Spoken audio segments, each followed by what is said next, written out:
I think my audio is working. I am going to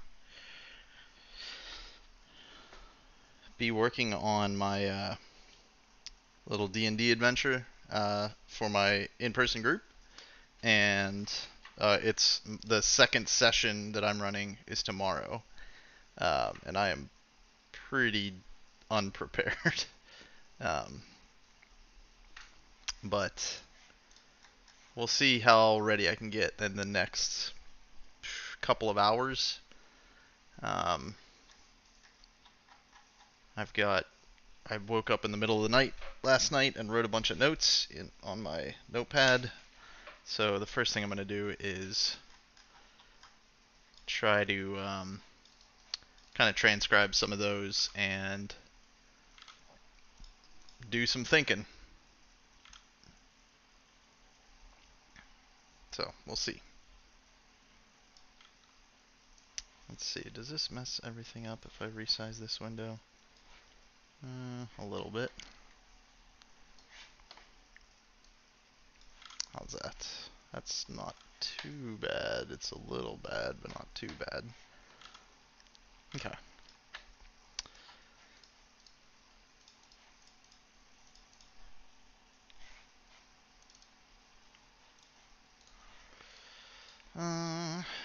Okay.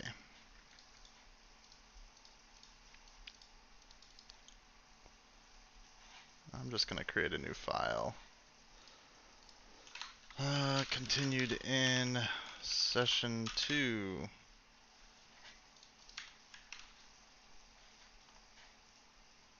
Isn't that supposed to auto-link? How does this work?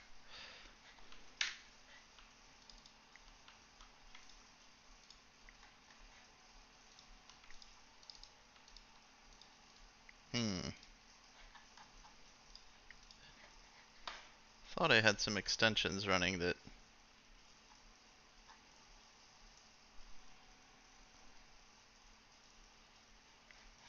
whatever.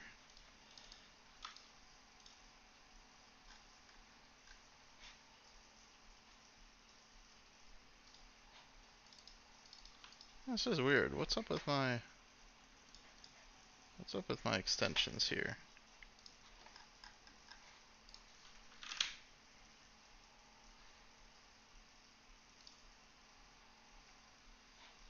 Oh, it's disabled globally. Weird. I thought workspace settings. Workspace settings JSON. Extension. Okay, I guess I disabled it globally. There we go. There we go. Session 2. So, the the first session was kind of crazier than I expected. The adventurers met a new druid friend. Basically, I'm taking over DMing for a couple of sessions. A short, I don't know, maybe I'm targeting like maybe 4 or 5 sessions for this adventure. So I'm a player in this group normally, and I'm taking over for the DM. So she's a player now. She's playing a druid, and my character kind of disappeared, so the party is kind of looking for him.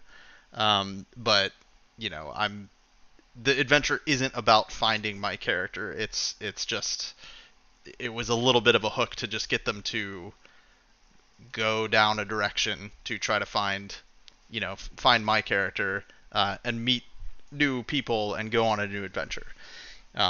So they met a new friend. The normal DM is a druid, uh, kind of like a witch, a weird like manic pixie witch, um, and she knows a couple of dragons, Meserath and Ervalos, who are in need of help. And so she's kind of trying to, like, you know, sway this group of adventurers to go help these dragons, as a way, and then hopefully the dragons will reward them and find my character as the kind of like ultimate get back to end of this adventure. So they met her. There's some weird stuff going on with kobolds maybe and underdark stuff. Some kobolds like burrowed up from underground with some weird mushroom monsters, and they fought them. And there was there's kind of a weird theme with dreams and nightmares where um, you know the kind of setup for this adventure was that, oh, my character Willard disappeared, but there's weird scratch marks underneath his bedroll when they wake up in the morning, and he's just gone. And then the next night, as they've already met this druid and they're kind of wandering down the road, they make camp. The next night, one of the other players, has a crazy dream, a nightmare, and it's like, he hears this like thumping sound, this echoing knock from beneath, his bedroll, and it's like the weird sound of like being inside. Like he wakes up in this kind of half awake state, and he thinks he's like inside of a house, or at least the sounds that he hear, like inside a cozy wooden house. And he hears like the sound of a door closing, a muffled sound, and then he hears a baby crying on the other side of a wall or the other side of a door. And when he comes to, he pulls his bedroll aside and sees a hatch, like a wooden hatch, right under his bedroll, which was normally, he set it up just on the ground. So he opens it up and he sees this crazy vision from his past, and it's like him escaping this kind of underground kingdom that he was a kind of a aristocrat in. It's just a dramatic moment from his past that he saw, and the characters, like, other people are awake. They wake up and they see him just freaking out, staring at the ground. But he sees this hatch that takes him into a moment from his past. So there's a theme going on with, like, babies crying and weird dreams and trying to introduce ideas from the characters' backstories, and the the next day they're kind of wandering down the road some more. They meet some other people, but right at the end of the adventure is they they're walking down the road, and they see in the distance a kind of like caravan, or maybe just a single wagon that's like overturned, and it looked like damaged, but recently. And they approach it, and they hear the sound of a baby crying. And this is during the day. They are awake. They truly do hear the sound of a baby crying. And so that's the hook for the second adventure, the second session. So let me just transcribe these notes that I wrote down last night. So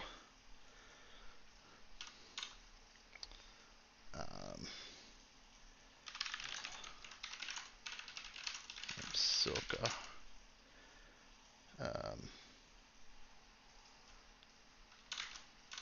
Baby clutched in her hands. She is secretly, and I hope none of my players see the stream tonight, which is very unlikely because I haven't told anybody about it, and I'm sure I will have 0 viewers the entire time. But we'll see. She is secretly the dragon Meserath in disguise. Meserath is a green dragon.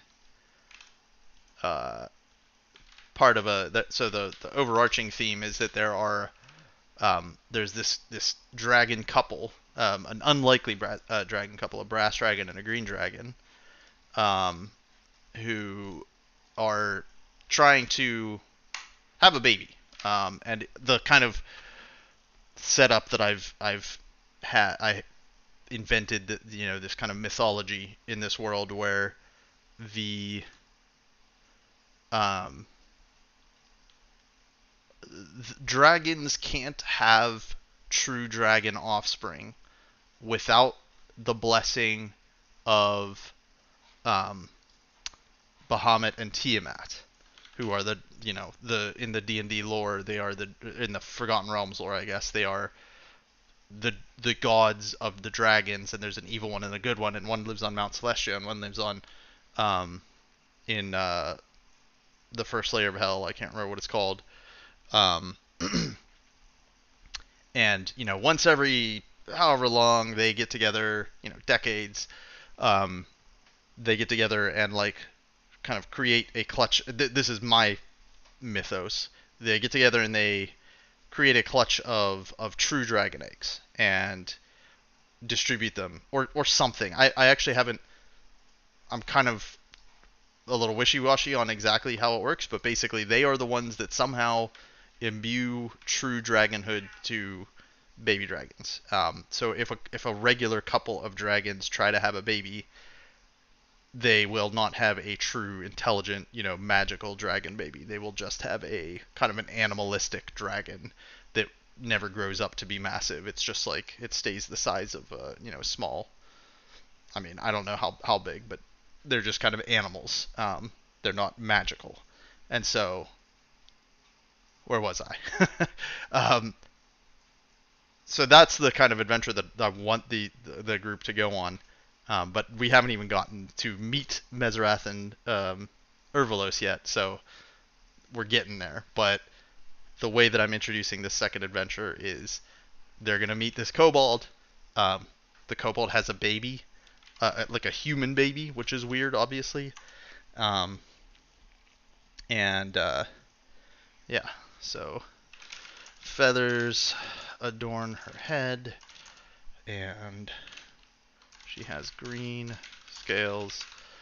Um, Silka is at 1 HP and has a ruined leg. And she clutches the baby and will defend it to the death. It turns out that the baby is also secretly Urvalis, his wife or whatever, his partner.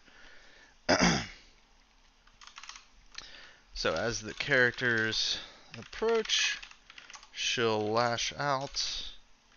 And I'm just like transcribing from some handwritten notes, so they're not super, detailed. There is also the characters will hear a groan from behind the wagon and find a bandit, basically a golden dragonborn, half dead and bleeding from a stomach wound. So this is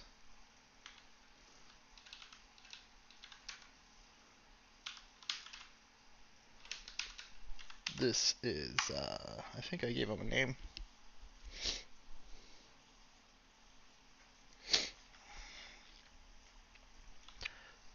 Yeah, I got a little creative in my kind of sleep deprived state. This dragon is named Brightly. He has a grim face and a determination to complete his mission at all costs. He is, a fanatic. He will die for his his mission. He will not cooperate and will eventually cry out for death. Oh, sorry. His mission to capture the baby at all costs. And he doesn't know who the baby is. But you know, he basically has a boss dragon who is sending him on this mission. Um, little pull quote: "If you will not kill me, I will do it myself." He is the thrall of a black dragon named Envy of Valor. I don't know how I came up with that name, but I'm suddenly getting the idea that like certain dragons have very like names that are phrases that somehow describe their personality, or are descriptive of something in their kind of their history. Um, so Envy of who knows of Urbalos and Meserath's. What did I call this? Meserath and Urbalos. Meserath and Urbalos's plans or ambitions, and seeks to undermine them. Okay, so that is the kind of scenario. Silka will ask for help. You know, however the adventurers decide to, you know, how will the adventurers deal with this situation? Try to get information out of. I'm sure they will try to get information. They will try to get information out of Brightly, of course. He will reveal that his boss is a man named Envy. Valor. How about that? A man named Valor. And that this baby is Valor's long lost child, who was kidnapped. Not long lost, it's a baby. Didn't I have a focus mode? Is that gonna focus? I thought I had a focus mode. Is it this button? Preview to the side. Focus. I thought there was a focus mode. Or Zen mode. It's called Zen mode. Hey, it works. Cool. Okay. Silka will ask for help. Okay, wait. Not long ago. This baby is Valor's child, who was stolen away by who was kidnapped by this filthy kobold. Silka will ask for help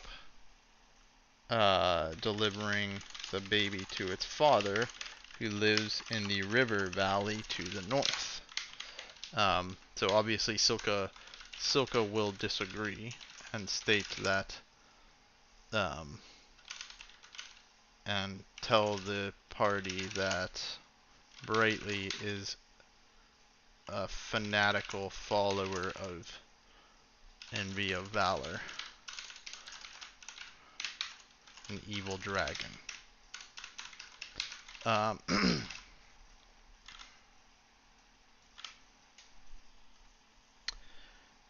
Let me just continue transcribing this. Its mother, unfortunately, um, died to an illness. And this is also a lie. They're both lying to the adventurers. Not long after the child was born, while she was with her aunt, and an evil... her aunt, an evil witch of a woman.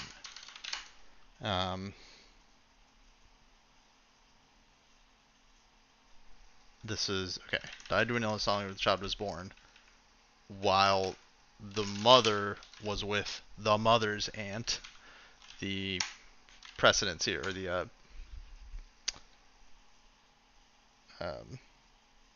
antecedents of the pronouns are getting kind of confusing.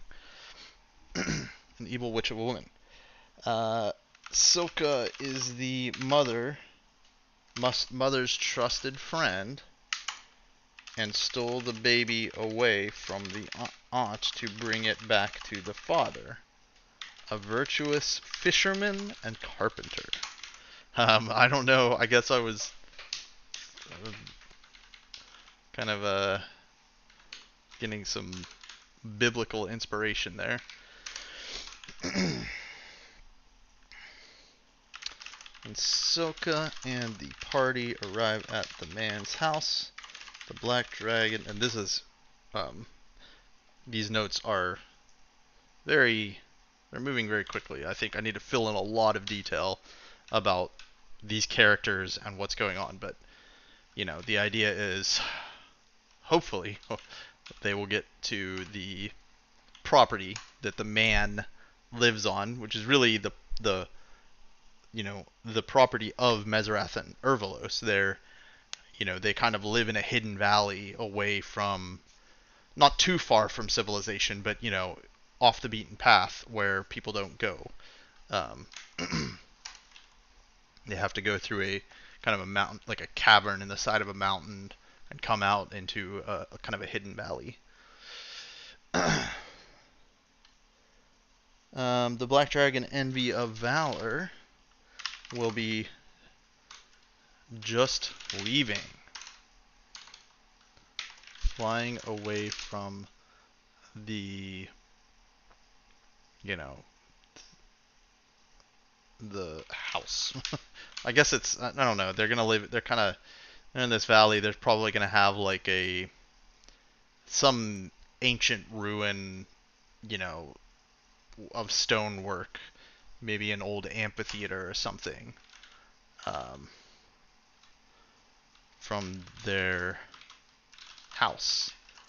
An old ruin amphitheater.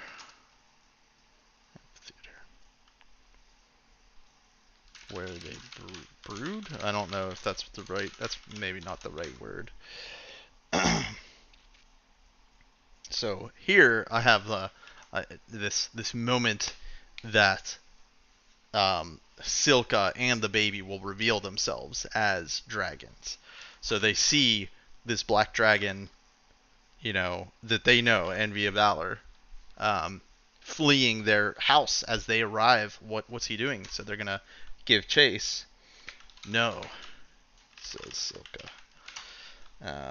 She plants her one good foot firmly in the ground and leans forward, placing her hands on the ground in front of her. I actually kind of came up with this idea that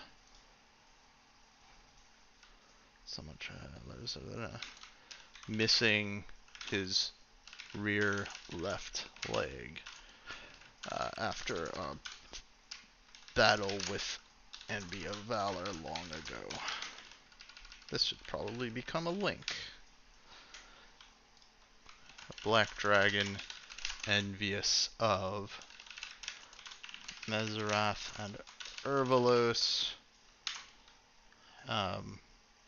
wanting to steal away their chance at a true dragon offspring.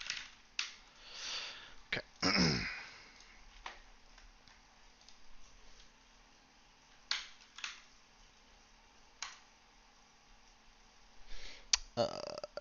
Placing her hands on the ground in front of her, with a lurch, she is suddenly the size of a large man, and then another to the size of, how to word this, whatever, the size of a horse. Her meager clothes tear as wings erupt from her back, and she is now the size of a small house, with a long tail,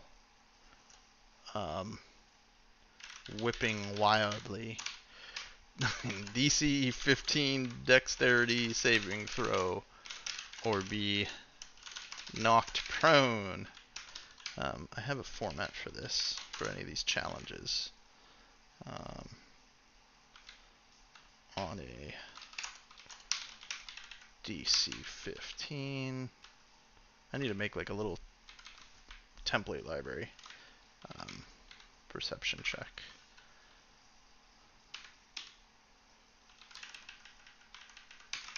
Saving throw.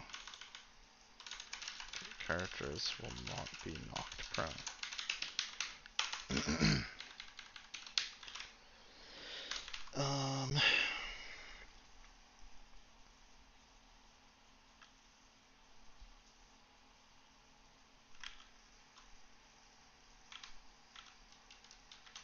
Does this need to be bigger? It probably needs to be bigger if I'm streaming this.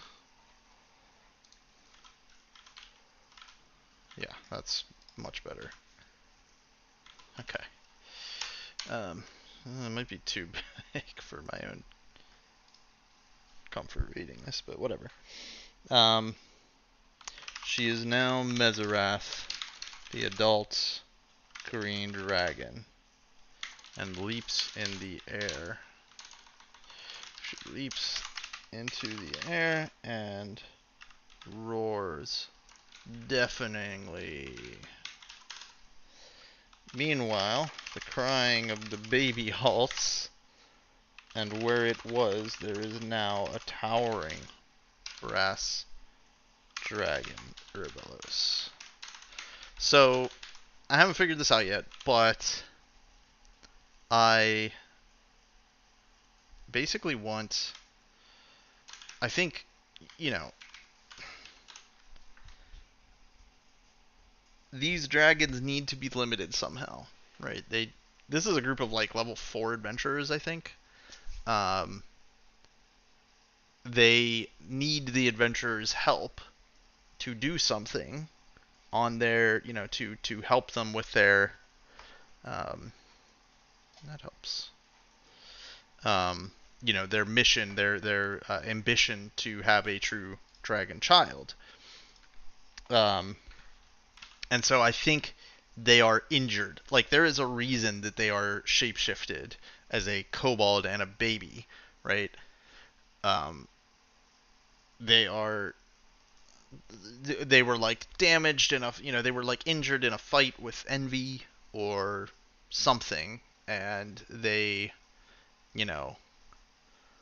kind of like not sure if they're going to live much longer in this world. And so their kind of final hope is to have offspring, have a baby. So they're gonna like turn back into dragons in this moment, and maybe just Meserath will chase after this evil Envy of Valor. But they can't really take him on. Envy is too powerful. So Envy of Valor has taken something important. A dragon egg. So they have an egg, is the idea. Excuse me. But they need it to be imbued with the magic somehow. So the offspring of Meserath, Urbelos, and Meserath, currently only of flesh and blood, but with the potential to become a true dragon.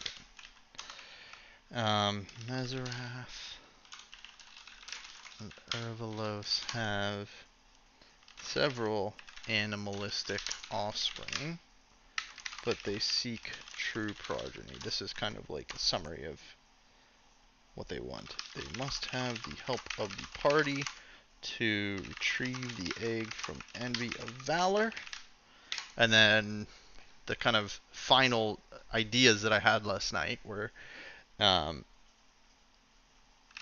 bathe it in the fires of hell and the chill spring from Mount Celestia.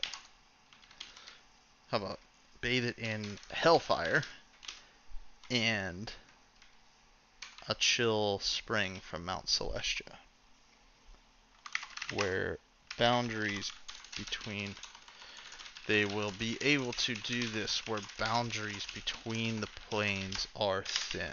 So, the idea is this level 4 group of adventurers are not going to like go to Avernus. That's the name of the first layer of hell that I just recalled. And they're not going to be able to visit Mount Celestia. These are, not for mortals. Like, these are not places for mortals. So they will have to adventure to locales.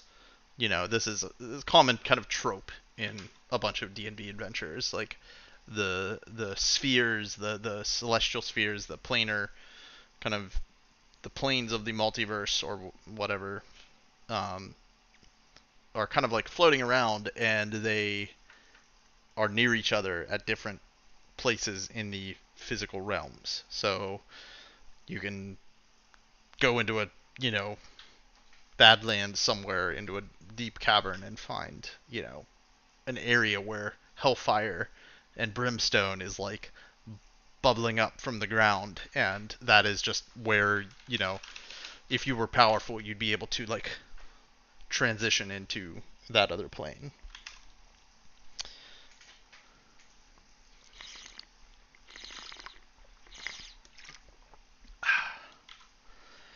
So, okay, those are the notes that I took last night, but I need to man, this music, is it really just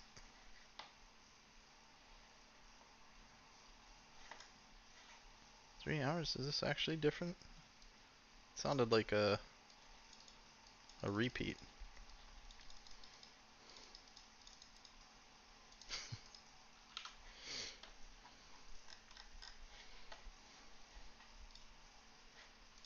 Okay, and I put some links in here just so I can.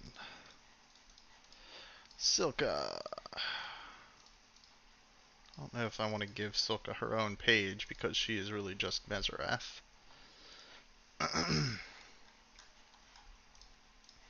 Oh yeah, the other. I don't know how. Maybe this shouldn't be on stream, but there was some cussing. Um, they met a talking dog and a talking squirrel. The dog has an Australian accent, and the squirrel has kind of a New York accent. Um, and the dog at least is accompanying them. So the name is Buck. There's Buck and Wheaties. Um,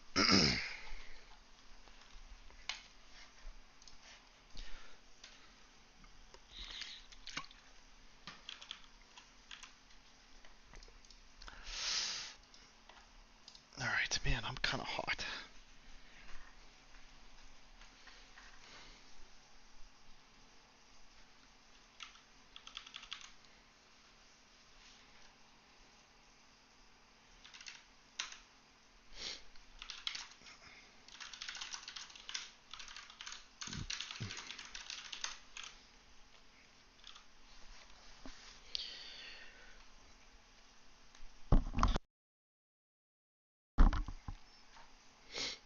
I need to turn down the AC.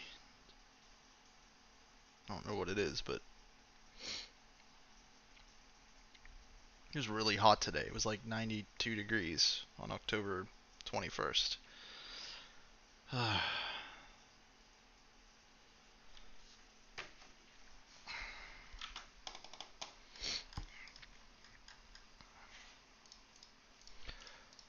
Okay, so I'm starting the adventure. I need to like come up with some combat for this session.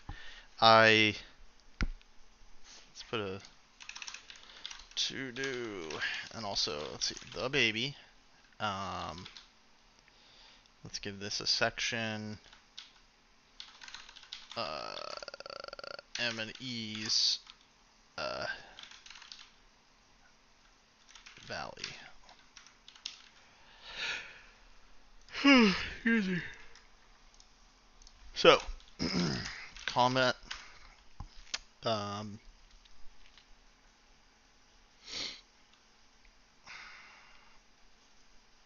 flesh out scene with Brightly and Silka. So this is kind of in order. What happens when Mesrath takes off?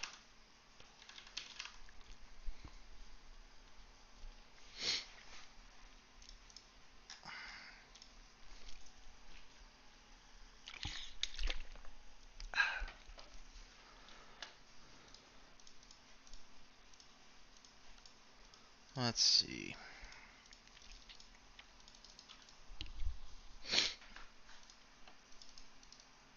So yeah, they don't know. She doesn't know. I don't know why. Like, okay.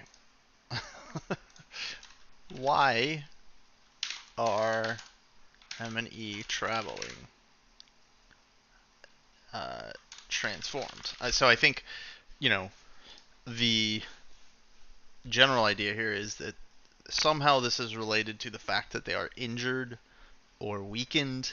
It is easier for a dragon to be.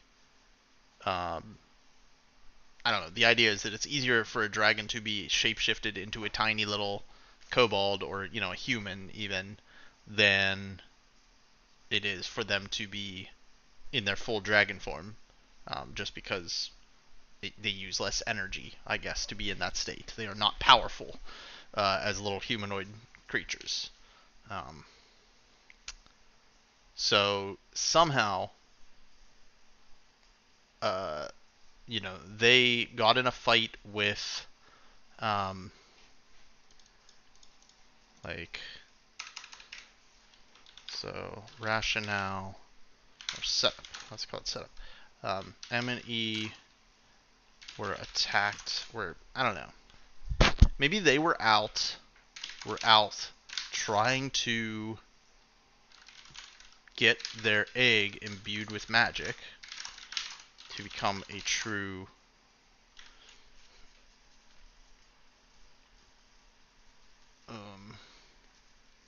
yeah, to become a true dragon.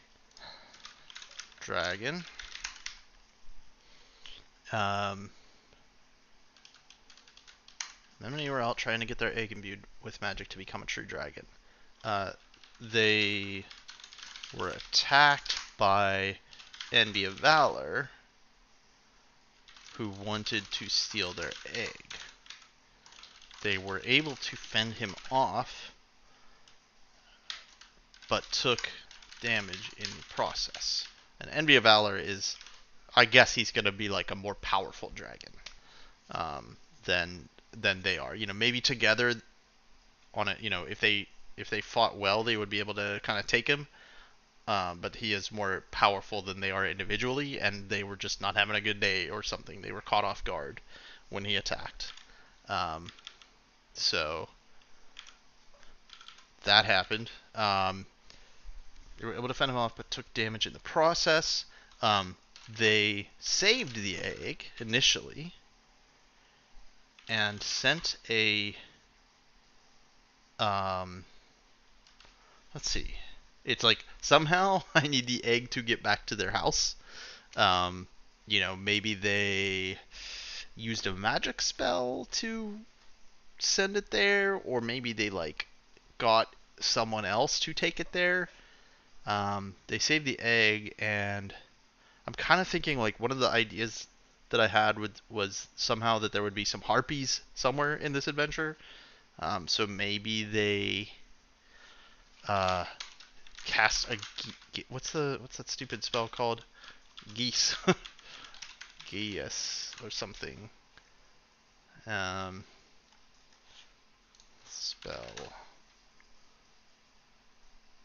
Gias. Is that really like? I don't know what this what let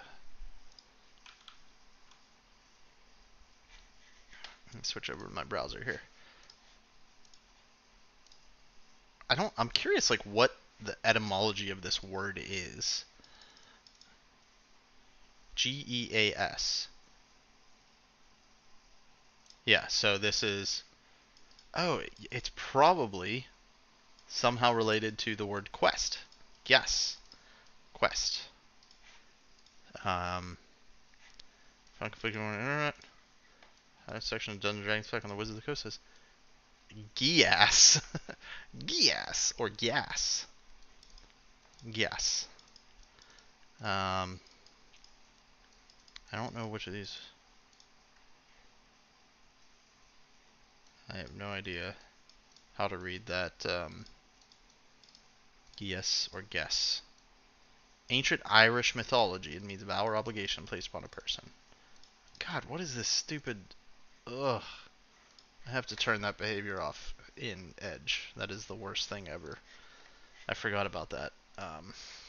Context menu? I don't know. How do you show smart actions? Define words you select. Hover menu. No. Is it this? Nope. God, I hate that so much because I always select things compulsively. Mini menu on text selection. This is it. Boom. Get that the hell out of here.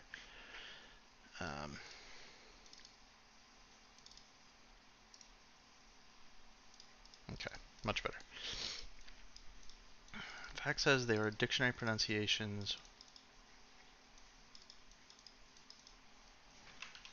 Etymology of geese. Geese.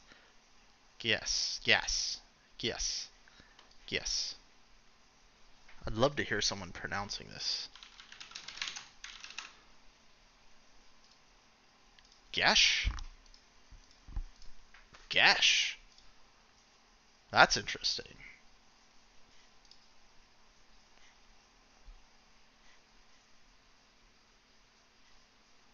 Wow, this is really quiet. Hold on.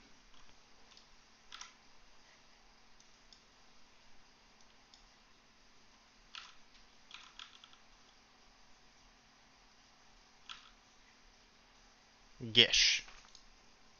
Alright, that's somehow sounds much better to me than gas. Or guess. Or gas. So gish. Okay, this is... Sorry, this is a... It's quite the distraction. Okay. Cast a gesh. Gesh. Pronounced. Gesh. Spell. Okay, they save the egg and cast a gesh spell on a what was I saying? Harpy. To take it back to their abode. You know what? I just thought of something that kind of bugged me, and I want to think about it.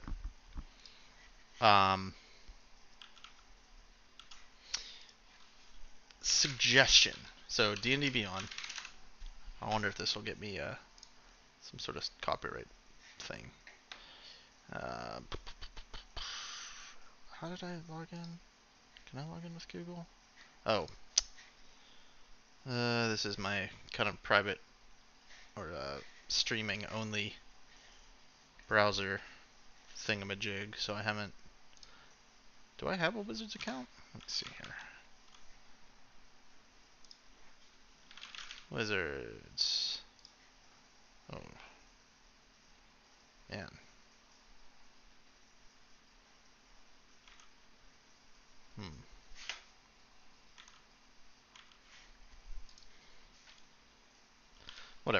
suggestion D&D 5e. Let's just see what is out there. Yeah, so D&D Beyond suggestion spell. I can view it anonymously, so this can't be a copyright problem. It's a second level spell. The other night, so like the last adventure, the last session we were on, where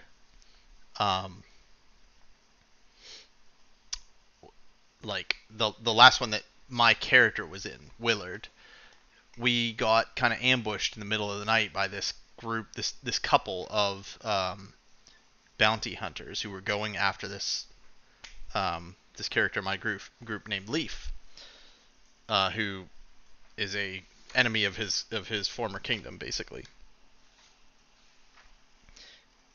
And like as they were attacking us, the sorcerer in our group, sorcerer, wizard, I can't remember. I think he's a wizard.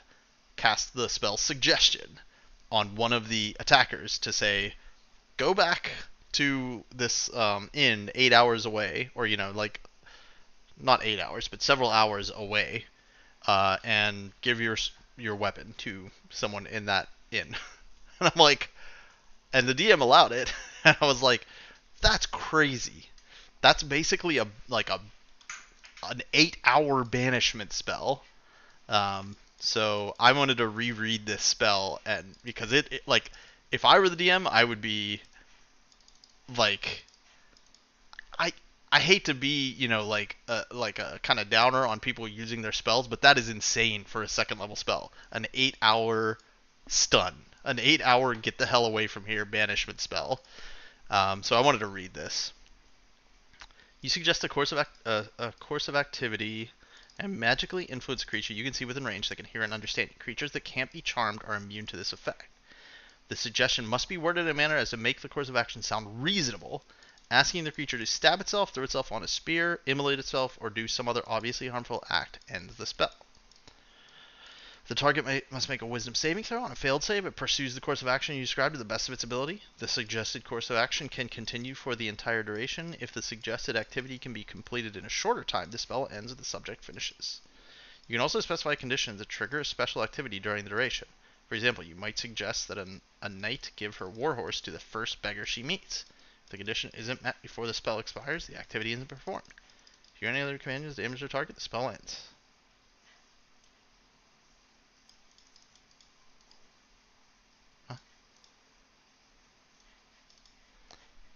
I mean, honestly, this sounds too powerful. The wording is not. There's nothing here that it does say, okay, it has to sound reasonable, and the counter examples of reasonableness they give are kill yourself, stab yourself, throw yourself, just do anything that like harms yourself. That's out of the question. But go on an 8-hour walk? That they're not calling that out as unreasonable. There's also nothing here about if the target is hostile, right? Which they were in this situation. This sounds insane. Curious what Jeremy has to say about this. Oh man, Twitter's gone. Okay, no, that's... Yeah, this doesn't say... So this doesn't charm anybody.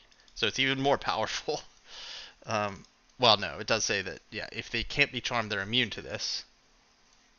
I don't understand what this person is saying. But anyway, spells don't get advantage based on they do not. Creatures with charm immunity, however, are still safe. So this is the situation. Two ogres were arguing over gold. Does it have the charm effect? It doesn't. Control. I don't know what the heck that means.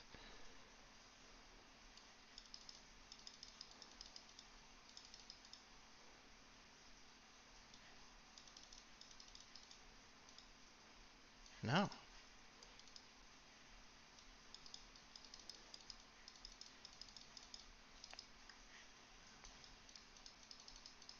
Like, okay, so you compare this to D&D Beyond Banish. Or Banishment? Banishment. So this is a 1 minute spell, 4th level. It does have a longer range. So okay, that's a thing. This is a banishment is a charisma save. Suggestion is a wisdom save. They're both concentration. Um, Suggestion doesn't even have a somatic component, just verbal and material. Um, so, banishment, you attempt to send one creature that you can see within range to another plane of existence. The target must succeed on a charisma saving throw or be banished. If the target is native to the plane of existence you're on, you banish the target to a harmless demi-plane. Whatever. Basically, they're incapacitated. The target remains there until the spell ends, which point the target reveals space. If it's native, it goes there.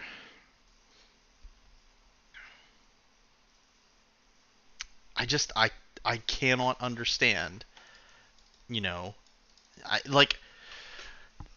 the problem with this is that it's to anybody, to any reasonable person, this is going to sound like,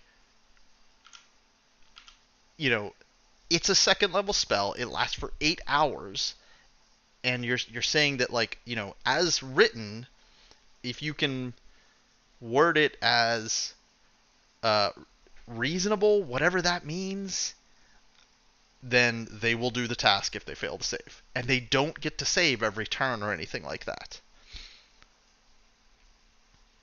This has to be less powerful than banishment. It's 2 levels lower. So basically, the problem is this spell, is designed in a way that forces your DM to argue with the player when they cast it. And that bugs the hell out of me, because I really don't want to argue with my players when they cast a spell like this. Like, it should not be as powerful as banishment. It shouldn't just take a combatant out of a fight,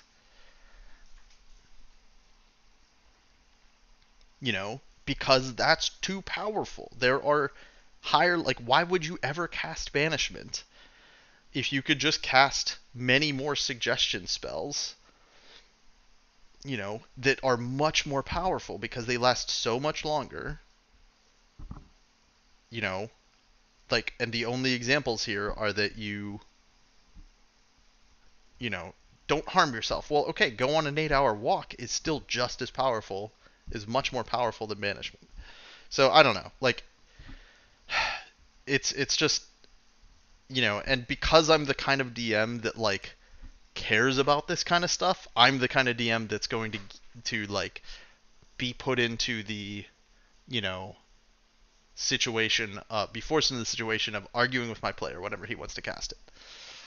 So that's unfortunate. It's something that I should bring it up. I should say, hey, I think, like, the way that I would argue this spell should be limited is, if there's a creature that's like hostile to you, it's just not going to work.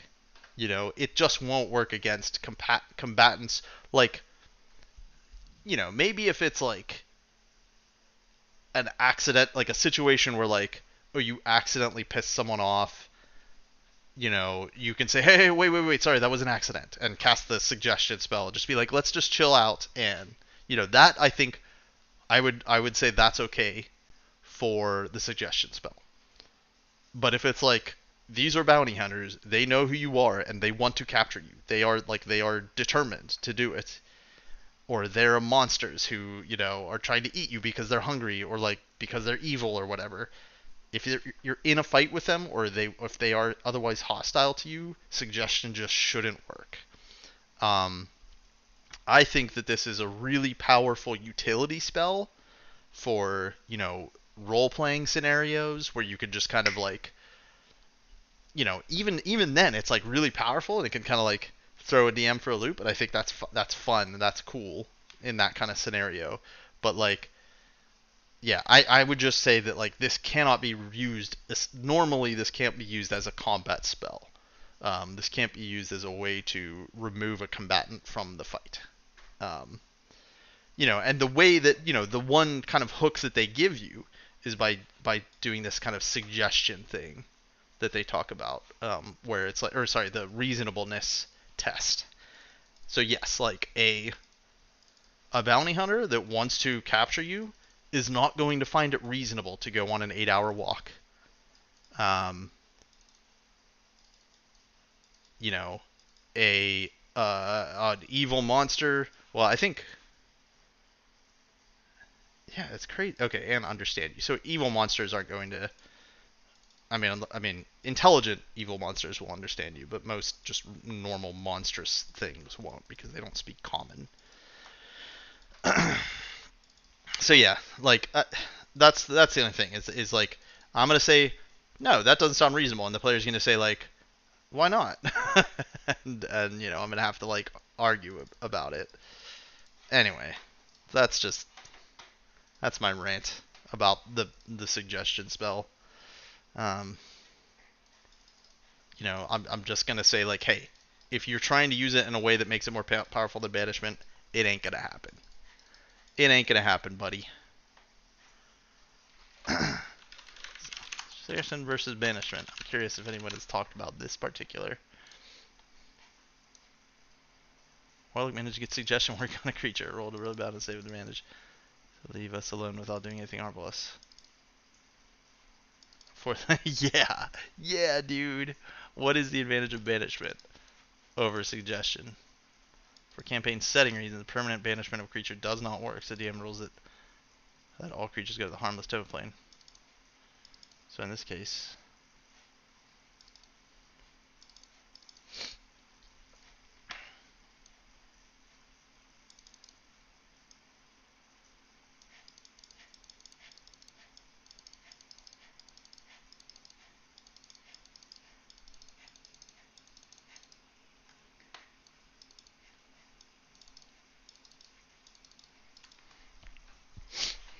yeah, I don't know, man.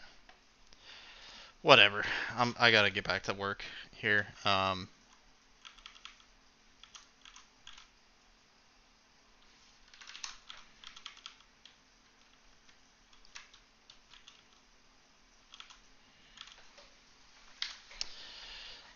Okay. I'm actually gonna go take a break real quick.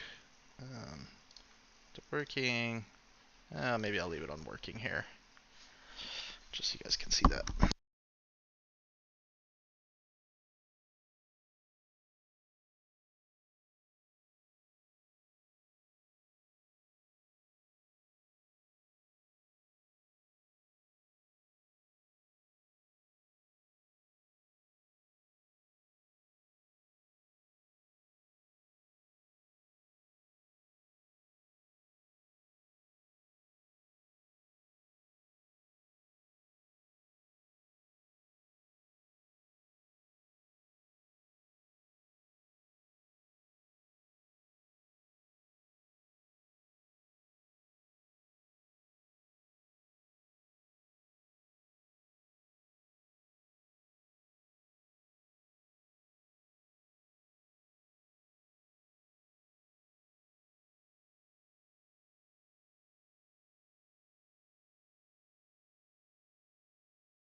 Just realized I'm not sure if my music is working. Like I have desktop audio capturing, but I don't think that that is picking up because I don't see like the little level flickering with the music. So sorry if this is a totally silent stream. But anyway, I'm making some tea. I'll be right back. Do one of these.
Alright, need some tea.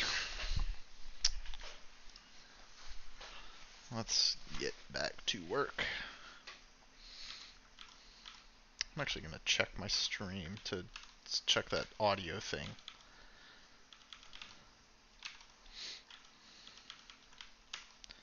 YouTube.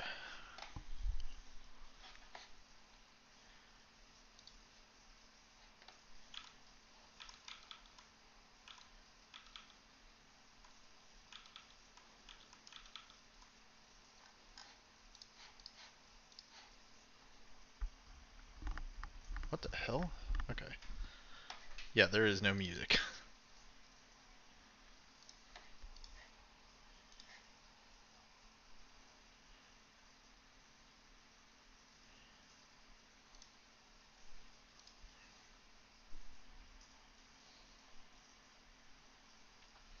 Man. Yeah, that's annoying. No, no sound.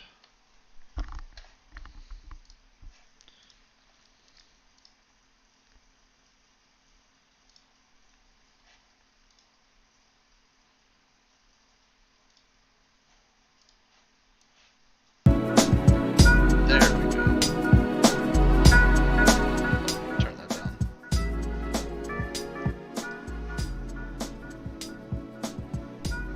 Okay, well, let's check the stream.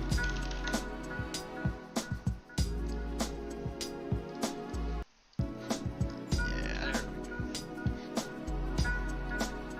Turn that down.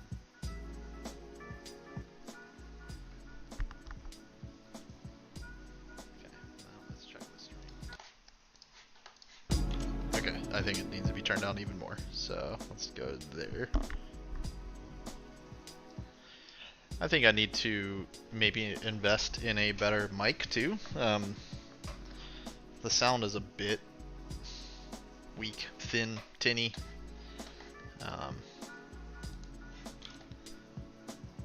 I own a really nice mic, but it's like a desktop thing, and I don't want to have it on my desk all the time. It's kind of annoying.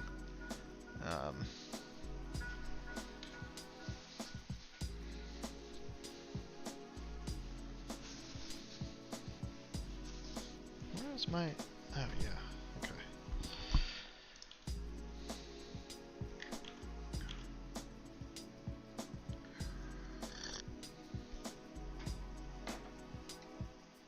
This is sleepy time tea. Maybe I should not be taking sleepy time tea when I still need to spend like hours working on this adventure. But I will have some time in the morning. Okay, am I... Okay, I'm streaming. Alright, great.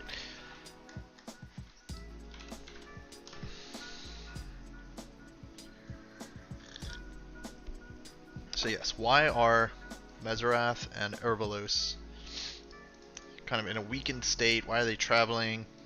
So they fought Envy of Valor.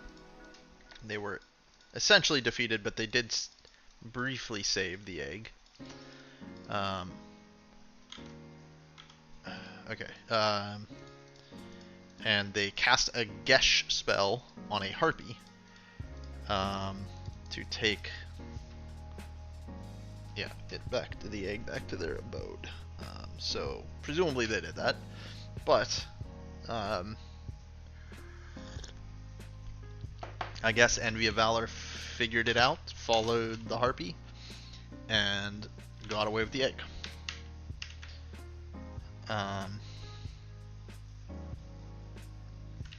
So that is why Amity are traveling transformed, because they're weakened.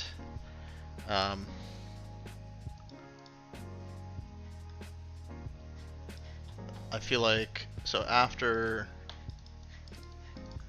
this is just some kind of like take some dragon egg.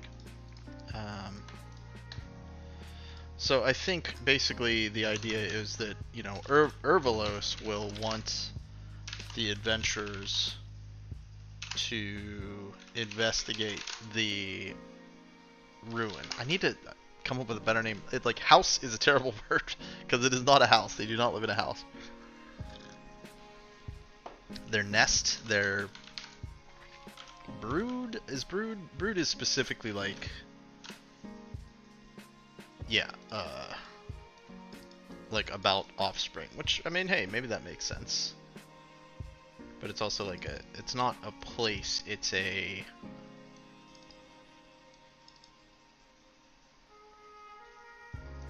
family, I guess.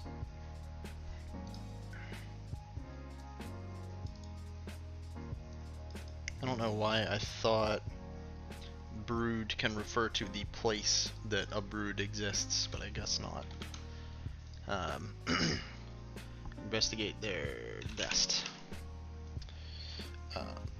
And will accompany them to do so. I want to also get across that as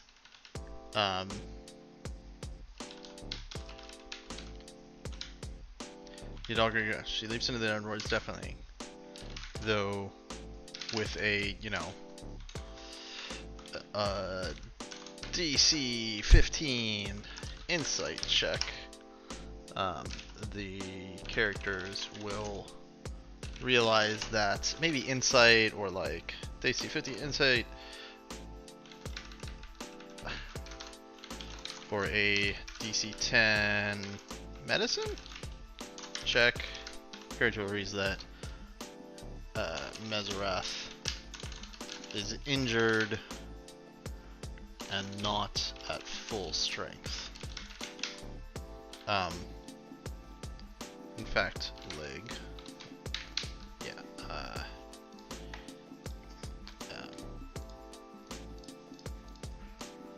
Deafeningly, the characters where the Meserath is injured, not full strength. Didn't I swear I swear I wrote this. Maybe I wrote it over here. Yeah. Missing his rear left leg. Huh. I wrote long ago here. I'm just gonna say. His rear left leg is partly missing and mostly, you know, mostly hangs limp as he flies after Envy of Valor.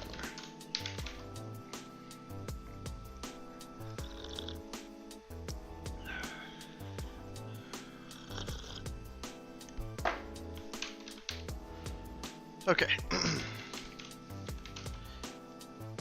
You know, this adventure that I'm kind of sending the adventurers on is, you know, we have been, you know, like we started level 1 and there are two of the players. It's two kind of experienced players and two very like brand new to D&D, brand new to role-playing players, and we have been very like small town, very like real low-key kind of adventures. Like it got a little bit, you know, like supernatural. There've been some monsters, stuff like that, but like I'm just trying to bring some like higher fantasy. You know, I still want to keep it weird. I really don't like standard high fantasy. It's you know, I never want to just run a, you know, by the books high fantasy elves and dragons kind of adventure. I like to keep it weird, but I want to introduce that some high fantasy to these players because they haven't really experienced it. Especially one of them, like, is really like, it's weird because like we have very little like cultural commonality in like the kind of fantasy media.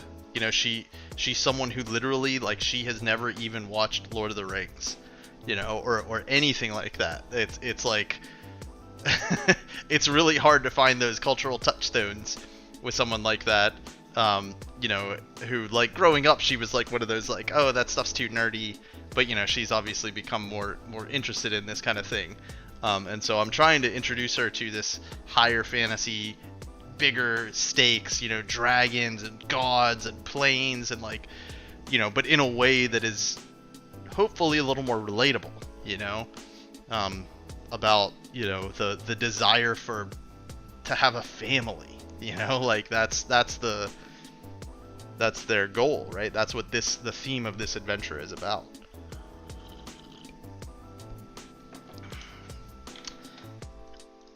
So the character reveals that Meserath is injured, not at full strength. His rear left leg is partly missing, mostly hangs limp.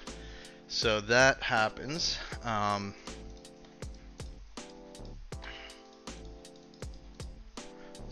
Ba, ba, ba, ba. When they arrive, quickly she will tell them to seek an egg among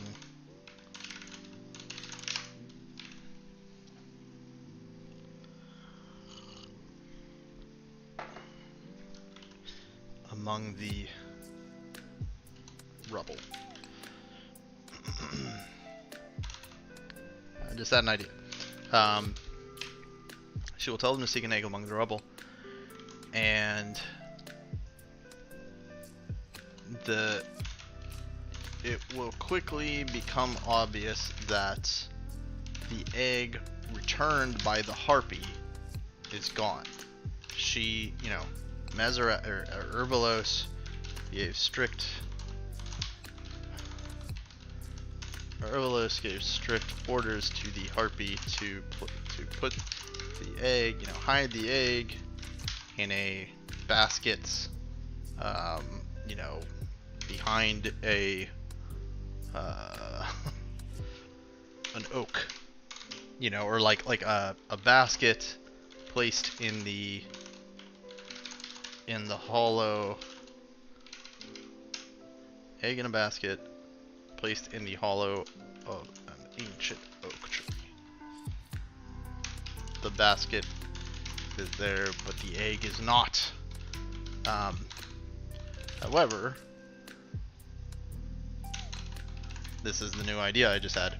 On a DC, 12 perception check, or DC, 15 investigation check, they will find a small dragon egg about the size of a massive grapefruit, say.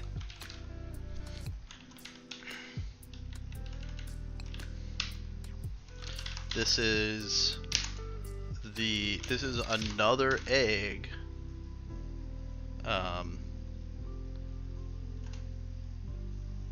laid by the couple, but one that they did not seek to imbue with magic because it was a runt. So basically, I'm just thinking, like, it would be cool if, right now, like,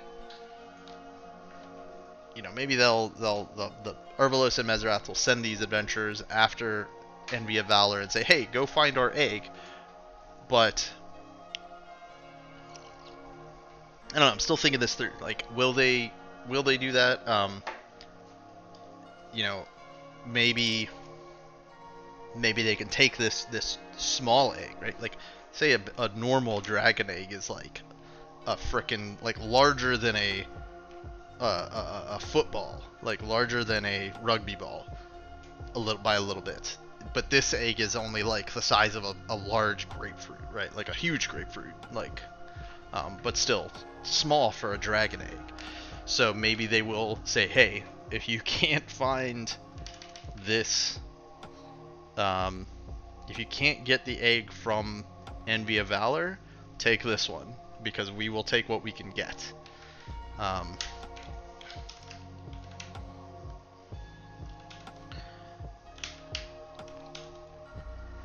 And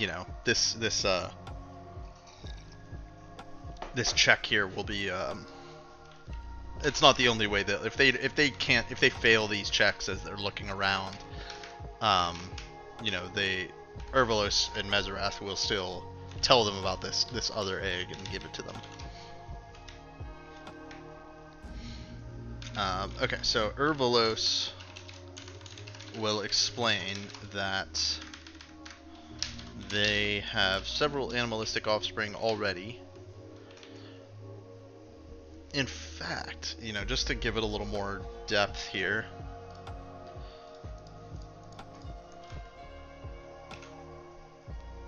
as he flees, as the characters see him fly away on a DC 8, perception check, they will see a large creature, a large winged creature, you know, falling from the sky, plummeting to the ruins below. So basically, you know, Envy of Valor has slain, and this will be in parentheses because they won't understand what this means. Envy of Valor has slain one of Ian M's, you know, animalistic or bestial offspring. Bestial offspring. Sad.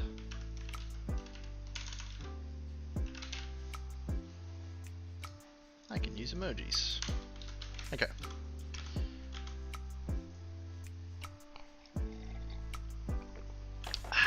Okay.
Man, I am getting tired.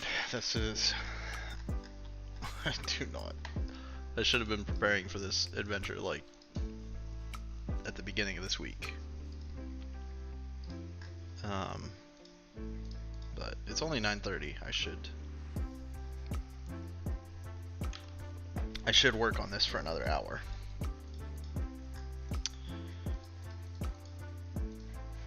So, on ADC 12, they will find small dragon egg. Nevertheless, will explain they have several animalistic offspring, but they seek true progeny. They must have the help of the party retrieve their egg from Envy of Valor and bathe it in the Hellfire. If the party cannot retrieve the larger egg from Envy of Valor, they can still take the smaller runt with them in hopes of imbuing it with power.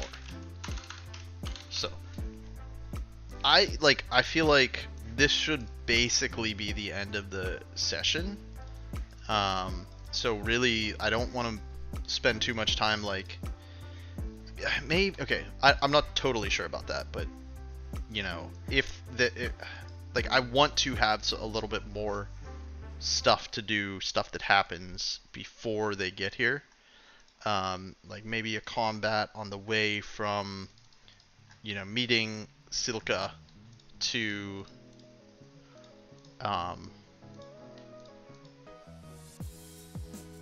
you know, to their house. Something can happen. I had some other, like, stuff going on with, like, you know, like, I didn't really have too strong of an idea about it, but, like, here, let's see if I can, I really need to get logged in on my D&D Beyond account on my browser, but I did have, let me just log in, sign in with Google. I'm pretty sure I had that signed in.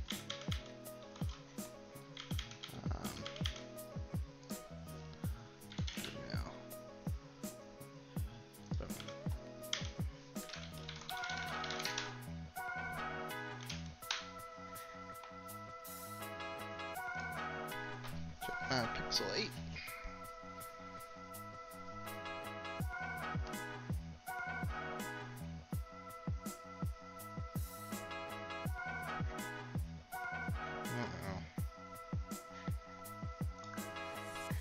Okay, here I am logged in.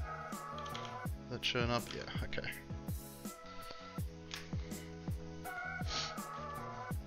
I had a campaign, the attack hammers,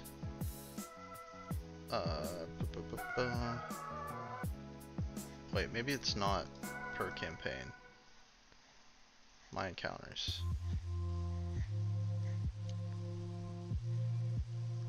Yeah, so Moxie's Garden and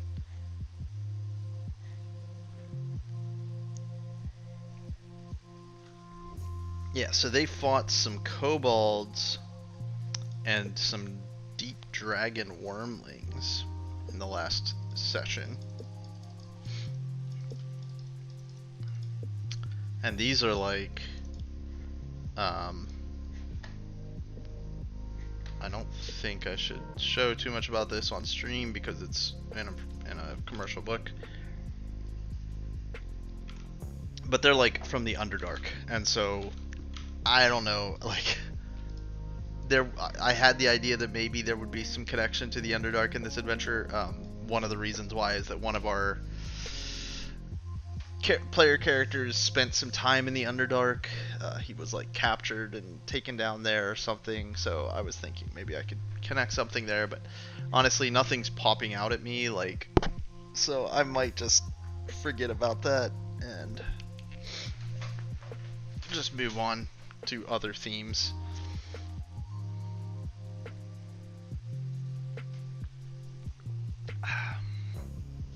Man, Sleepy Time was not the not the play, man.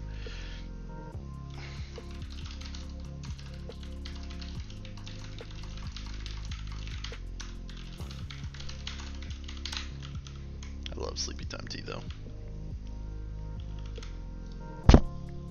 Okay. Oh, let's just get another half hour out.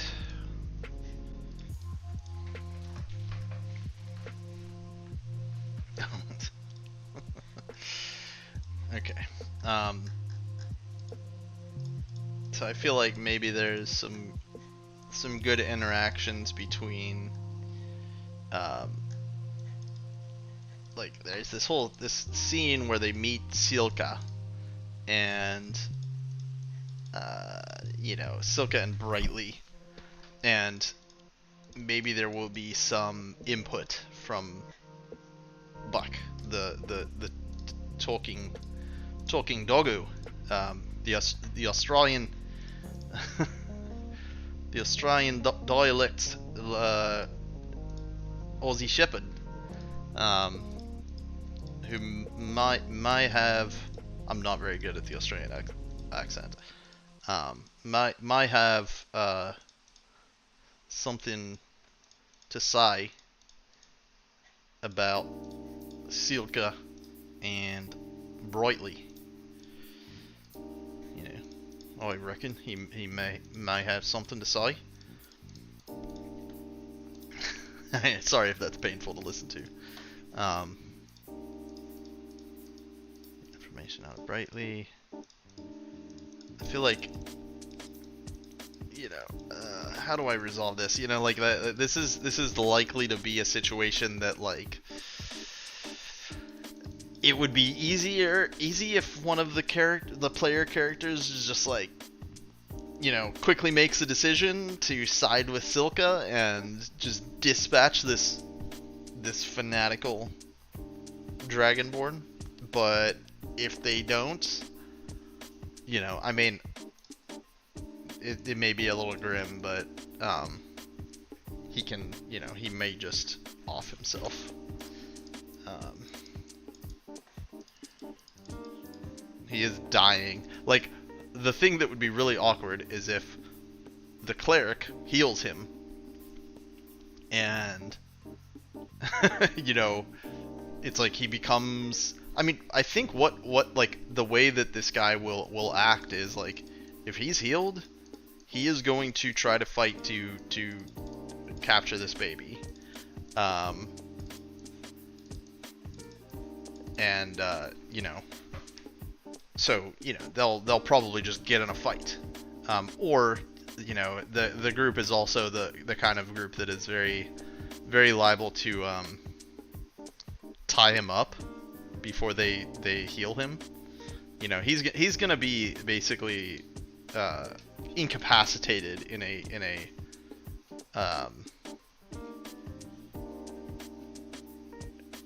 like, he's not gonna be able to do anything. He's not gonna be able to fight in the state that they find him. So they may decide to tie him up. If they do, he will probably instantaneously become hostile and just like either try to kill the players or kill himself.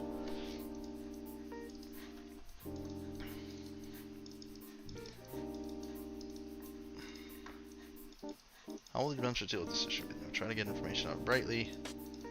They're certainly going to try that, of course. He will reveal that his boss is a man named Valor, and that this baby is Valor's child, who was kidnapped by this filthy kobold. He spits. Like, that's, you know, a dragonborn versus a kobold. You know, kobolds are generally, I mean, they're of course someone who's especially like an evil piece of shit like Brightly is gonna look down upon kobolds in general. And, you know, he will make that clear. You know, I don't want the player characters to, like, accidentally try to be sympathetic to Brightly. Like, they really need to hate him. I don't want this to be a gray area. You know, because he is a piece of shit. Like, I don't want to try to, like, make him a sympathetic character. Silka will disagree and explain to the party that Brightly's fanatical follower of Envy of Valor, an evil dragon. You know, Envy of Valor likes to collect slaves, as, you know, she's gonna say she will claim that Envy of Valor likes to collect slaves as, collect babies, humanoid babies, to become his slaves later in life, or to groom as his fanatical followers from childhood. Just to stay with from the slave terminology.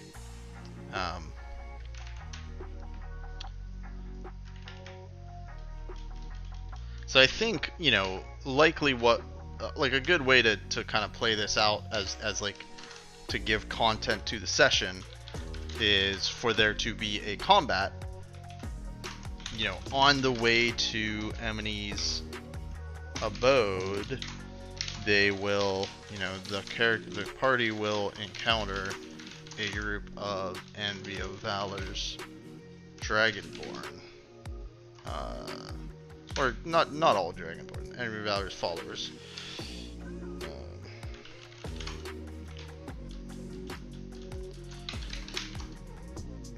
Maybe they will even ambush the party will. The party may be ambushed by a group of Envy of Valor's followers. So, you know,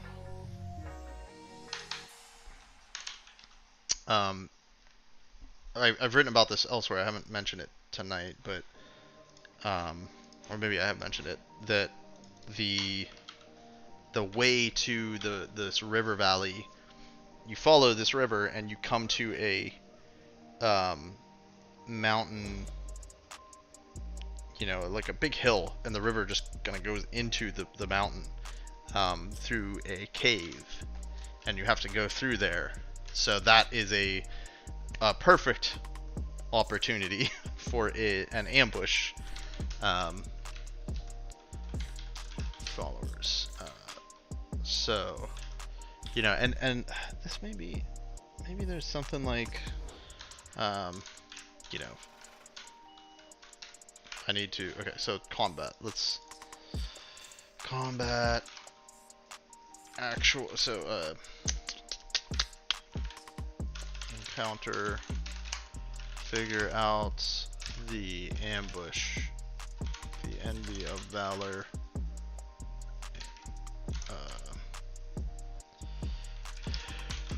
Ambush. Man.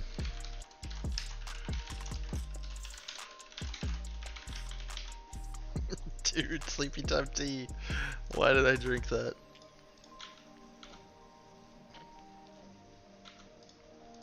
Honestly, I should get to sleep early tonight. I've not been sleeping well. I've been dealing with some health problems, and I feel like I'm like, can't tell if I'm getting better or worse, and so probably just sleeping, like having a healthier sleep schedule can only help.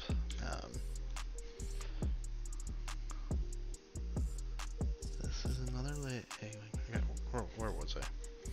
Combat. I kind of want to draw this. Maybe I should set up my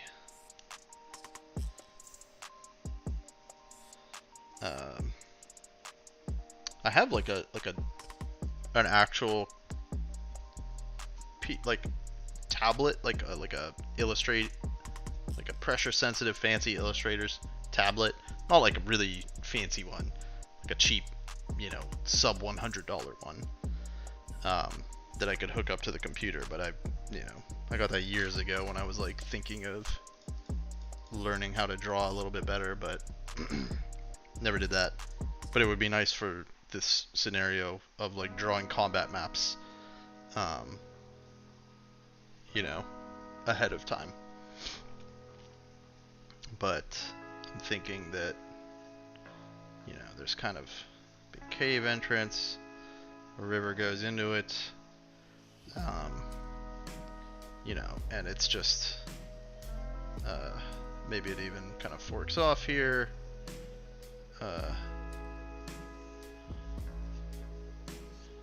But this is like, pretty steep. That's a bad way to draw that.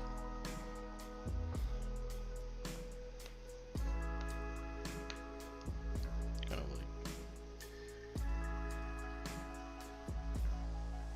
like, this makes no sense. I'm so bad at drawing.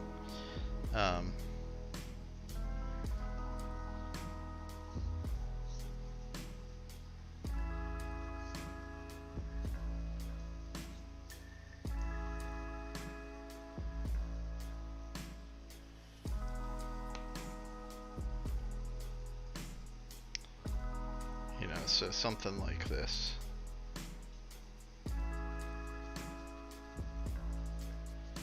This isn't really a combat map, it's more of like semi-first person view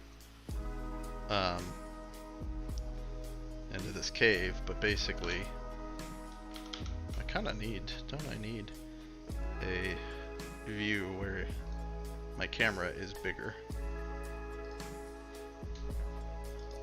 Let me figure that out real quick. Camera focus. Camera focus. Let's take this. Woo.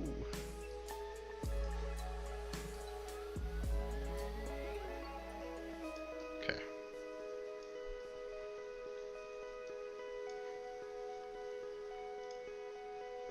Focus. Trash that. Trash that. Don't need any of this junk. So, basically, pardon my terrible drawing, but something. The characters are one like kind of. Oop, oh God, what did I just do?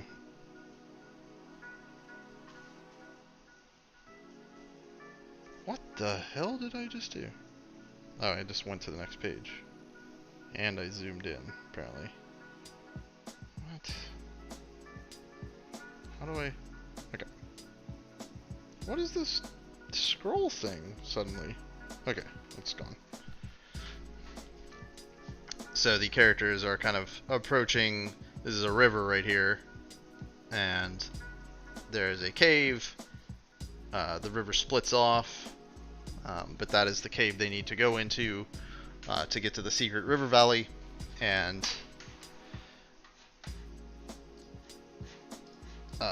that is likely where they will be ambushed.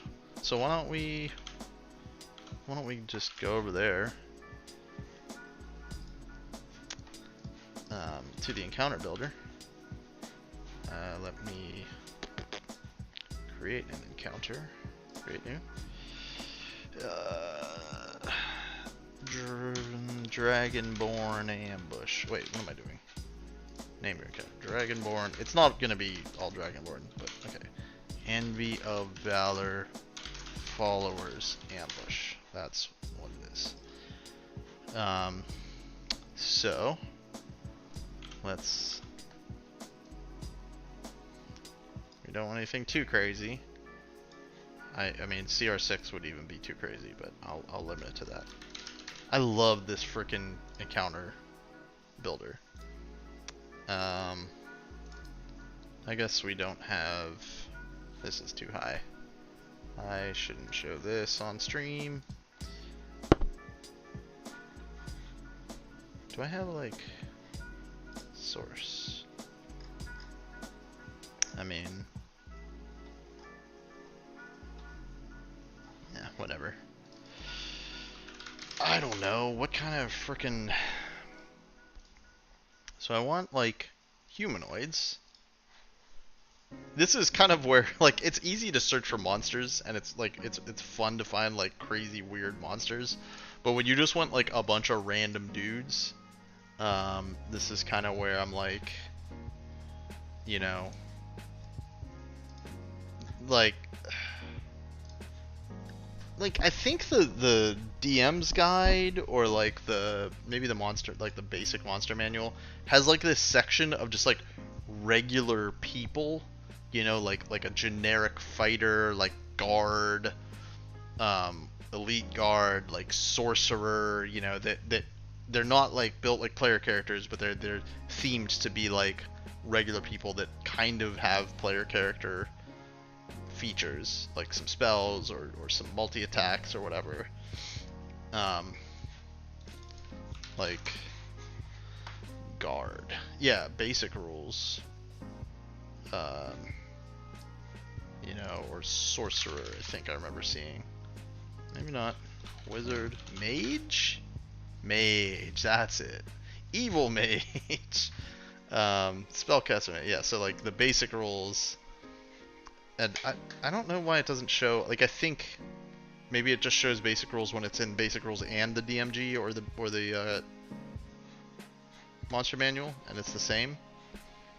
But this is man, CR6. What?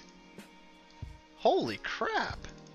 This is a scary ass freaking mage. 9th level spellcaster. They can cast up to 5th level spells. That is really powerful.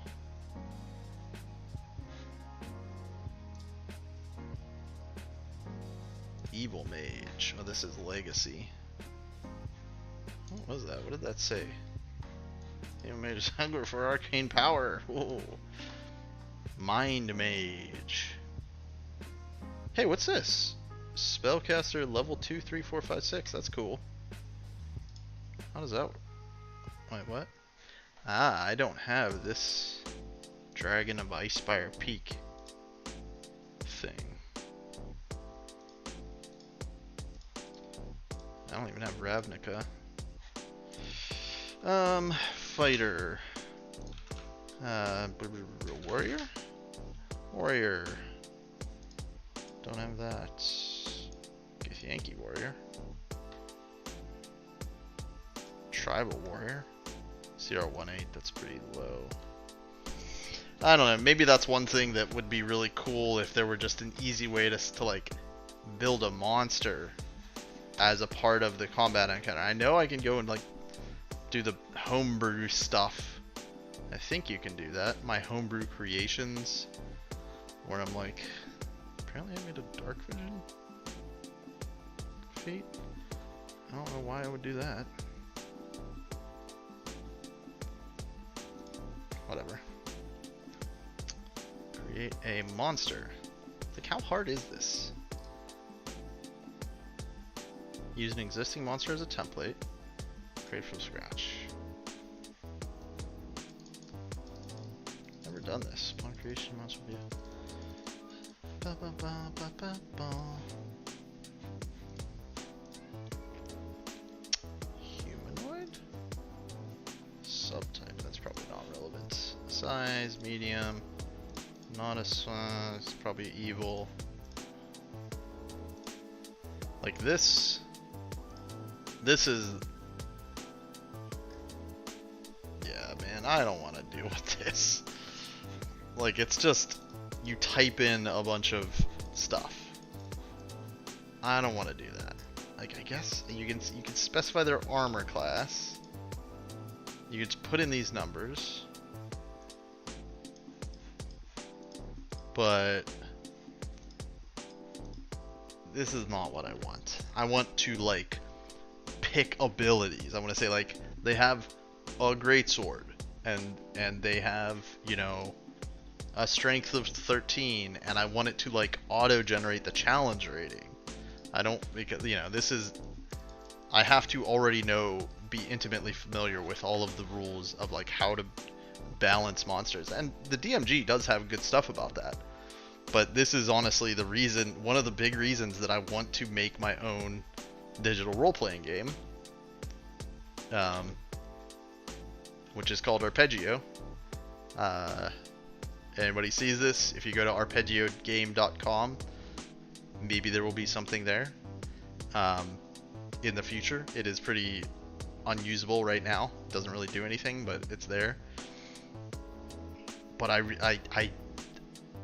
it's like the way that people play D&D these days would be like, I feel that we could be using software to run the rules of the game, you know, because it would be so much easier for everybody, you know, so much easier to onboard people, to get people involved in the game, who, you know, so many people just will never be the kind of people who will read a book about how to play a game. And that's why I want to build a game to get those people into the craft, because there are people who are amazing role players. There are people who are really tactically minded, who would have a lot of fun with combat and roleplay, who are not the kind of people that want to read a book. And so if they just have some software, if it's just you're playing a game around a table with your friends, it is a tabletop role-playing game, but you know, you let the software do all the math and, like, know about your resources, and you basically just have to pick your abilities. Like, I'm gonna use this ability that I know I have access to because it's lit up for me. Boom, you know, the action economy is taken care of for you. That's what I want. And then DMs should have software tools to just very easily throw together an encounter, like, from scratch, with, like, custom enemies that, you know, where it kind of figures out, like, it gives you a big menu of abilities that they can have, and, you know, based on what you pick, it just knows the difficulty of this encounter. There's a lot of work to do before I get there, but that's the dream. That is the dream, friends. Anyway, let's see if I can, maybe like a lizard folk, lizard king. I can hold his breath for 15 minutes. Multi-attack. I mean, this is, like, really basic. This is kind of what I want. Just like, okay, you've got a trident. Ooh, they get temporary hit points. That's kind of tough. I mean, this is a CR4, so this is pretty hard. 2 attacks, one with his bite, one with his claws or trident, or 2 melee attacks with his trident. Trident. 2 attacks. Let's add it. Let's see how this goes. Let me make sure. 4 characters. Boop, boop, boop, boom. This is weird. Oh, I guess because I didn't create this encounter from my campaign, it doesn't know my characters.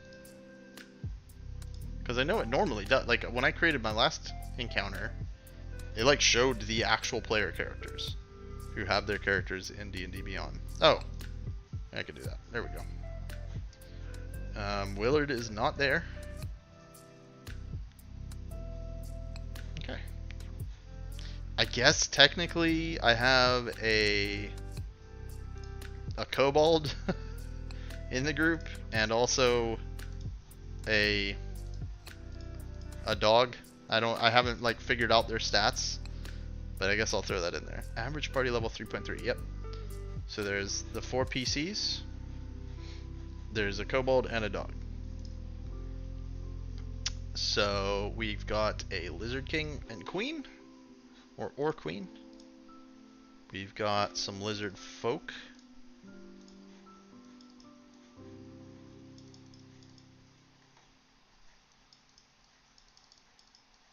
I don't know where they even have all these stupid abilities. It's like they're going to do 2. Well, these have the same exact. Okay. So why would you ever bite? Or no, why does it matter if you bite or heavy club? They're the exact same attack chance and damage. It's like, why? Whatever. I mean, I guess you can disarm them and they still have... I don't know. Like, they still have a bite. So, the javelin they can throw. The spike shield is like, again, why? It's like, why do they even need the club or the bite if they just have the shield? Because this is a melee attack. Whatever. Stop. Let's add a couple of these. Ooh, that got real hard real fast. And they're only CR half? Why is that so hard? I feel like a wizard or something. Man, I want like a spellcaster that show advanced filters. Ooh. What have we got here? Skill, vulnerability. I was hoping there'd be something like knows spells. Language, monster subtype. Nope. Resistance. Say, maybe if I say like they're proficient with wisdom saves, you're likely to get some spellcasters. Astral Elf Warrior. Don't have that.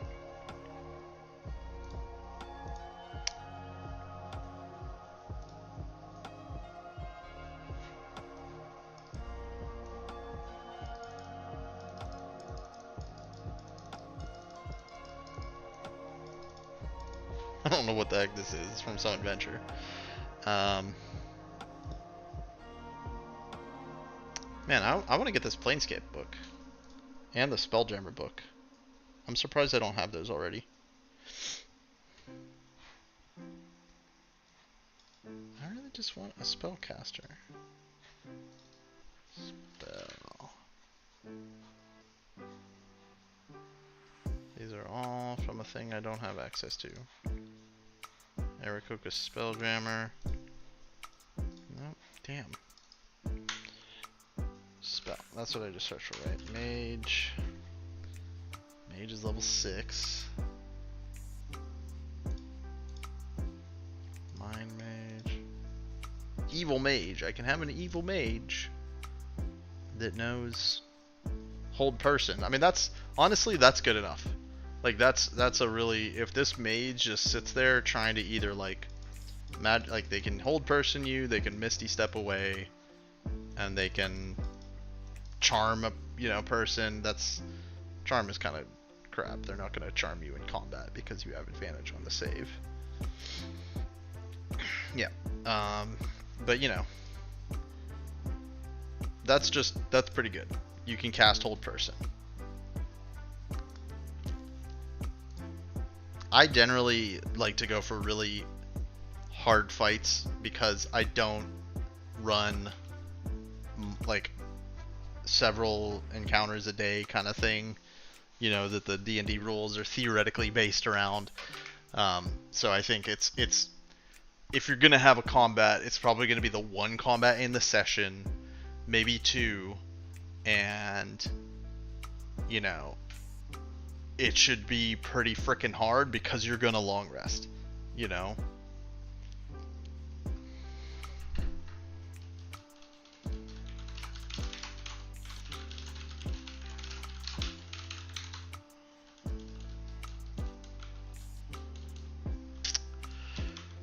Oh man, I'm tired, dude. I have not got enough done on this. So this is hard. Hard encounter could go badly for the adventurers. Weaker characters might get taken out of the fight, and there's some chance that one or more characters might die. It's like, I don't know, the way that I run combat, it's like, unless you are with 4 PCs, and then you've even got like a crappy little kobold and a dog helping. The kobold isn't going to do anything because she's mostly just going to be protecting her baby. Like, it's very, like, you have to be vicious as a DM to literally kill one of your player characters, because you have to bring them to 0 and then you have to hit them 3 times, or sorry, 2 times, I guess, while they're unconscious on the ground. Like, that's, if you're fighting to survive, you're not going to be doing that. As soon as you knock someone out, you're going to defend yourself from someone else, right? You're not going to be like, oh, I knocked him down, let me kill them, right? That's, video game stuff, or not video game stuff. It's like, whatever.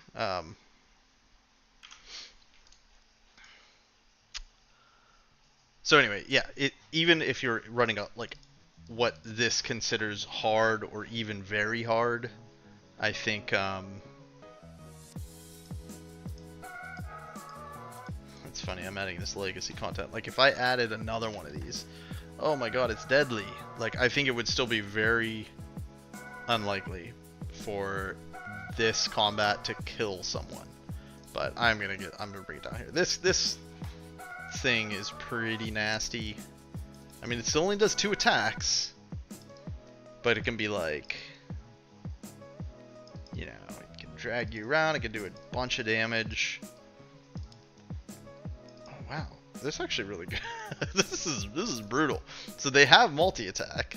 They can do 1 bite and 1, basically 2 attack. A bite and claws, or 2 trident attacks. If they're doing trident attacks, they're gonna, never use bite or claws. Just reading this out, it's like, it only makes sense if you have a frickin' trident in your hands. Never use bite or claws, because you can do 2 melee attacks with the trident, and then if you hit with the trident, you do an extra 3d6 damage and regain hit points. And this otherwise does more damage than your bite and claw attack as well anyway. And I guess you can, this doesn't say that it has a shield, so I don't think there's a reason that this thing would ever use one-handed attacks with its trident. So yeah, basically, in order to do maximum damage, it's going to attack twice with its trident. Theoretically, there's this, no, that's it, yeah. It's going to attack twice with the trident. It could do 1d6 plus 3, or sorry, 1d8 plus 3, 2d8 plus 6, 2d8 plus 3d6 plus 6. Whoo! This is nasty, dude. I don't know. Like, I mean, that is a CR4 monster.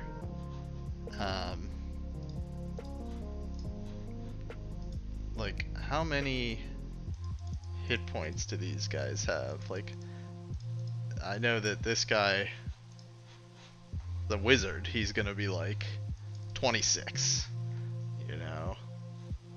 Alaria is, I don't know why that's behind a menu and I can't just click the name. 31. So it's like, if I went all out on one character, you know, that's like, okay. 1d8 plus 3, let's call that 7 damage average. Well, it says right there, 7, 14. Plus 10 for the average of 3d6 is 24 damage. That's gonna frickin' kill, almost kill, Zalus in one turn, if I make both hits. How much hit points is this guy? 78. Yeah, maybe not. Maybe this is a little rough.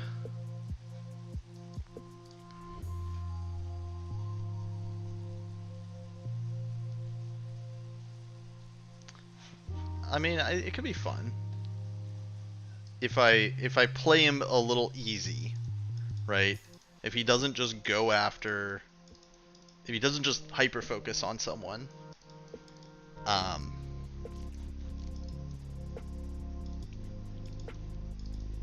basically, like, if any monster can become trivialized if the DM plays the monster of just like round robining attacks, right?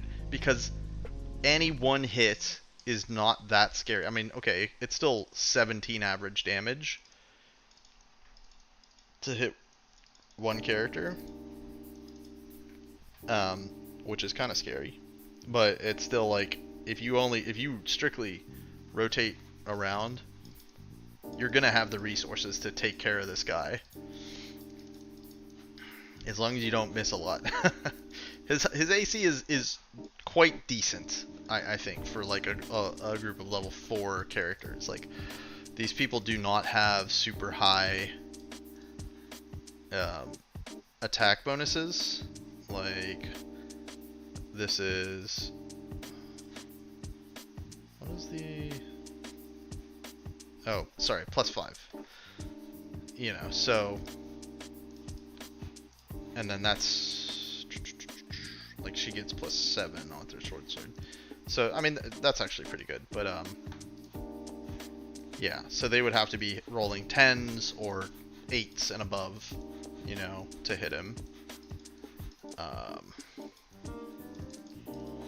He's got, what are his saves? +4 to con, +2 to wisdom. Immune to frightened. I don't know. I think I'm gonna stick with it. Only one evil mage, one lizard folk, and one lizard king and queen. These are all gonna be like this guy, this lizard king and queen. I'm gonna call this a summary. How do I save this? Save. This is not an actual lizard. I wish I could name them.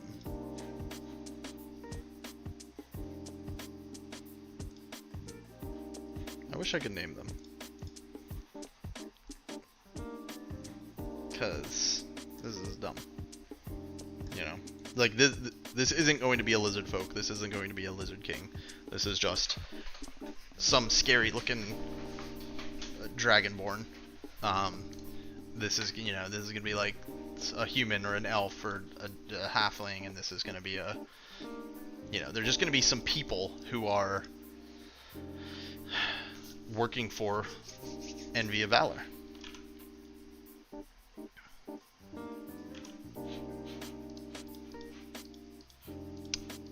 So that's saved. Alright, let me get a link to this.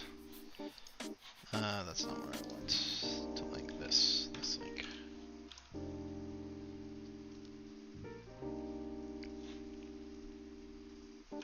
Okay.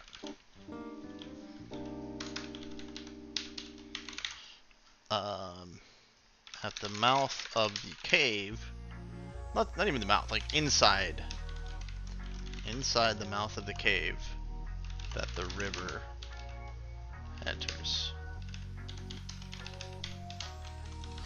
On a DC, let's give like a DC 17 perception check. The characters will realize, you know, a character will realize that there is something wrong, and maybe let's just say, like, if they pass like a DC 14 perception check, there's something wrong, and get a chance to roll initiative normally. Actually, let me make that much easier. I feel like having like a surprise round really sucks. Not surprise round, sorry. Being surprised really sucks. But I do want this to be like kind of scary. So if they, and I'll give every single character, player character, a chance to roll this perception check. And if none of them get over DC 12, which is insanely unlikely, they would be surprised. Because these people are brutal, and they are setting up, and they know, you know, this baby's coming this way.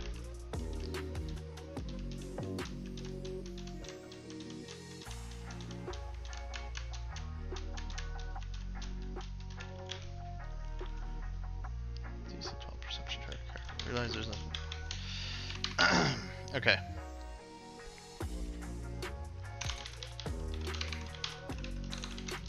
Alright guys, that is, I'm gonna wrap it up here tonight. I'm getting really tired.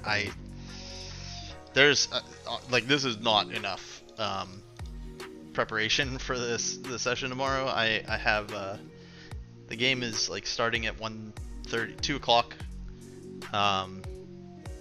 tomorrow, so I will have some time to prepare in the morning. I don't think I have any other obligations, so I'm gonna be back at it tomorrow morning. I don't know, you know, I haven't announced this stream to the world, but I feel like I can just sit here and BS at the camera. I feel like it's kind of easy for me to do that. So maybe I will show this stream to some people and see if it makes sense to them. You know, I'm also kind of thinking about live streaming the work I'm doing on my digital role-playing game, my digital TTRPG. That will be, you know, that's a lot less engaging, honestly, than this, where I can just like talk about the adventure, the creative process of coming up with an adventure. But anyway, I'm gonna see if there's even a modicum of interest in something like this, and so if there is, I'll do it again. It kind of, you know, at the very least, it's a rubber ducky for me to talk to while I'm working on stuff. So anyway, for anyone, the very unlikely